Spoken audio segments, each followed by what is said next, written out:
நானும் கவினும் ரொம்ப ட்ரூவாக லவ் பண்ணோம். கொஞ்சம் செட்டில் ஆக டைம் தேவைப்பட்டுச்சு. மே 30 அப்போ வந்துட்டு சுஜித்தும் கவினும் பேசிக்கிட்டாங்க. அப்போ அந்த டைமுக்குள்ள வந்துட்டு அப்பா கிட்ட சுஜித் சொல்லிட்டான். அப்பா வந்துட்டு இந்த மாதிரி லவ் பண்ணுறியான்னு என்கிட்ட கேட்டப்ப, இல்லைப்பா நான் லவ் பண்ணல அப்படின்னு சொல்லிட்டேன். ஏன்னா கவின் என்கிட்ட டைம் கேட்டிருந்தான். இன்னொரு 6 months கழிச்சு சொல்லு ப்ளீஸ் அப்படின்னு சொல்லியிருந்தான். அதனால வந்துட்டு நான் வந்துட்டு அப்பா கிட்ட அன்னைக்கு சொல்லலை. அதுக்குள்ளே நெக்ஸ்ட் அப்கமிங் மந்த்துக்குள்ளே இப்படி ஆயிடுச்சு. 2 பேருக்குள்ளே என்ன கான்வர்சேஷன் போச்சுங்கிறது தெளிவாக தெரியாது. ஆனால் கவினுக்கு ஃபோன் பண்ணி சுஜித் வந்துட்டு பொண்ணு கேட்க வாங்க, இவ மேரேஜ்க்கு மூவ் பண்ணாதான் அடுத்து என்னோட ப்ரொஃபஷனை பார்க்க முடியும் அப்படின்னு சொன்னான் அப்படிங்கிறது எனக்கு தெரியும் கண்டிப்பாக.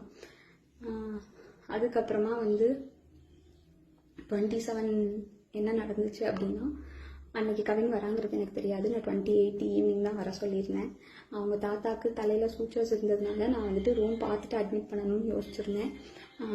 அப்போ வந்துட்டு ஆஃப்டர்நூன் மங்கம்மாள் சாலைக்கிட்ட வந்து நின்றுட்டு தான் எனக்கு வந்துட்டு தெரியவே செய்யும் அவங்க வந்திருக்காங்கன்னு சொல்லிட்டு. ஸோ டேரெக்டாக நான் அங்கே ஐபிக்கு கூட்டிகிட்டு போயிட்டு கவின் உள்ளே வந்தான். பட் அவங்க அம்மாக்கிட்டையும் மாமாக்கிட்டையும் மட்டும்தான் நான் பேசிகிட்டு இருந்தேன். பேசிட்டு அப்படியே கவின் வெளியே போயிட்டான்.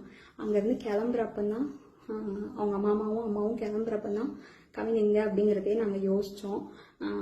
நான் ட்ரீட்மெண்ட் ப்ரொசீஜர்ஸ்லாம் எக்ஸ்பிளைன் பண்ணிட்டு இருந்தேன். அப்போ யோசிச்சுட்டு நான் வந்துட்டு சொன்னேன், அவங்க அம்மா வந்துட்டு கால் பண்ணாங்க, உனக்கு எடுக்கல. நானும் கால் பண்ணி எடுக்கல. நீங்கள் வேணால் பசிக்குதுன்னு சொன்னாங்க அவங்க அம்மா, சாப்பிட போங்க, நான் வேணால் வர சொல்கிறேன்னு சொல்லியிருந்தேன். அதுக்குள்ளே இப்படி ஆயிடுச்சு. ஸோ வந்துட்டு இது தேவையில்லாமல் நிறையா இஷ்டத்துக்கு யாரும் வதந்தியை கிளப்ப வேண்டாம். உங்களுக்கு தோணுது எல்லாத்தையும் பேசாதீங்க. எங்கள் அப்பா அம்மாவுக்கு இதில் எந்த சம்மந்தமுமே கிடையாது, அவங்களுக்கு தெரியாது. இதை இதோட விட்டுருங்க.